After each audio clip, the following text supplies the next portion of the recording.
Aktres na si Janice de Belen isinama ang kanyang mga anak na sina Ina de Belen, Kyla Estrada at ang soon-to-be bride na si Moira Estrada sa isang pottery workshop bilang kanilang girls bonding.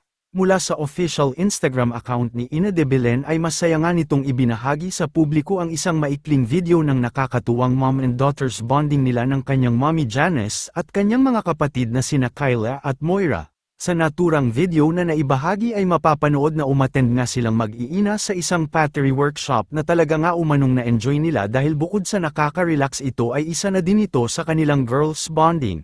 Aniya pa nga ng iilang netizens ay talagang sinusulit nila ang magkaroon ng ganitong bonding bago ang nalalapit na kasal ni Moira Estrada. Samantala, kalakip ang video ay narito naman ang naging caption ni Ina de Belen sa naturang post.